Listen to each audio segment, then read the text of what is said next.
Some of you may know this story, some of you may not know this story, but I started working here in 2000. That's when I moved here, January of 2000. Before I got things started, I wanted to just clear my head. And so what I did is I took a month off and I went to Boulder, Colorado, and I spent the summer with my brother.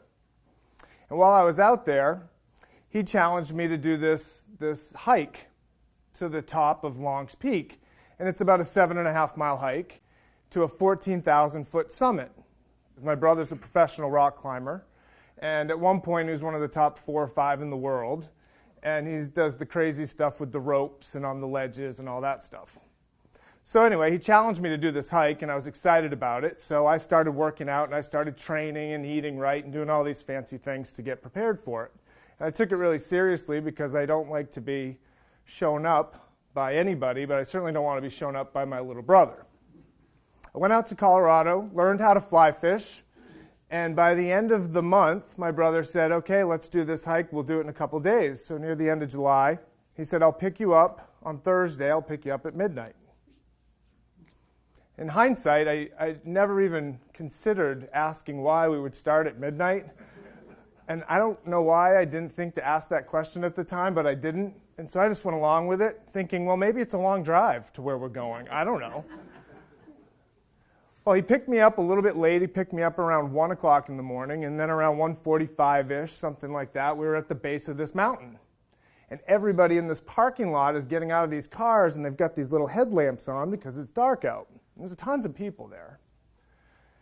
And so we start this hike. The trail starts at around 9,000 feet, which is pretty high altitude, and you start trudging along this path in the dark with these tiny little lamps. They look like little elves, actually, walking through the woods. We got to the top of this mountain at around 10:30, 11 o'clock in the morning. So it took me about 9 hours to go 7.5 miles. So we walked less than 1 mile an hour. Pretty good, huh? We finally get to the top of this summit, and there isn't a single cloud in the sky. I mean, it was one of the most remarkable views I've ever seen. A bunch of people are all spread out camping. They've got everything, they got like their little picnics, and they're sitting there. And before I get a chance to even finish my pizza, he's already starting to trot down the other side of the mountain, like he's ready to go. And I'm like, hey, where are you going? We just got here. He's like, listen, we got to go. Come on. So he starts to prounce down the mountain, and I'm picking everything up, and I start scrambling after him. Of course, I had a few words, thoughts and words for him along the way.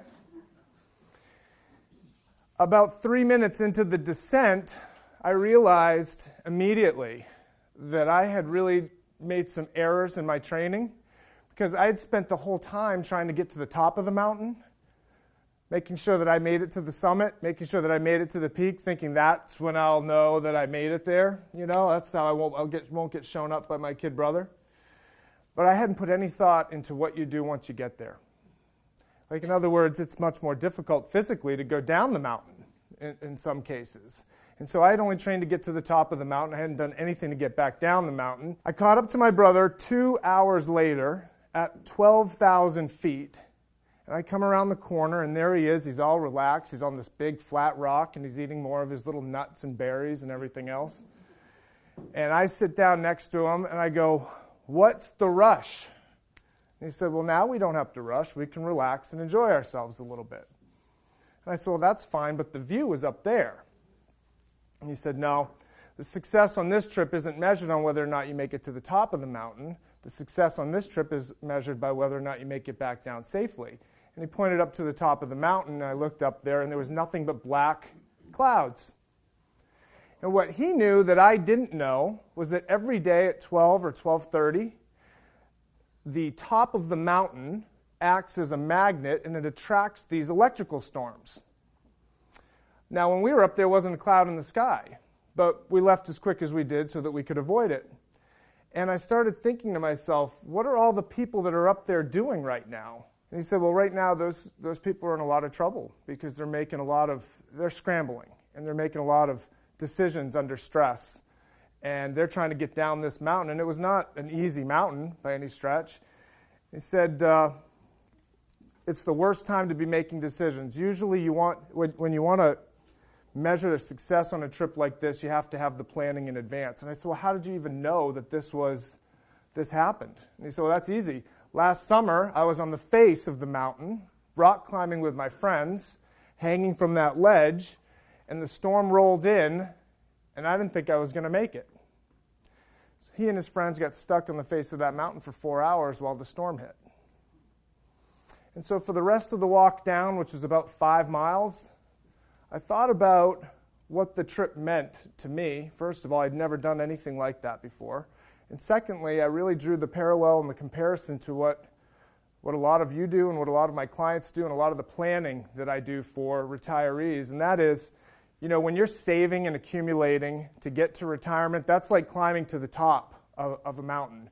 You do all this planning and saving and sacrificing, and you raise kids and you put them through college and help them get married and divorced in some cases and married again. And you go through all the challenges that you go through in life, and it's just like one step in front of the other. Can I make it to the top? Will I ever have enough to retire? And very few people put a lot of thought into what you're going to do once you get there. And I promise the strategies that get you to retirement, when you're saving every 2 weeks, and the sacrifices and the investing strategies that you use, the strategies that you use to get there are not always going to be the best strategies to help you get back down. Because the risks that you face once you get to the top of the mountain are different than the ones on the way up.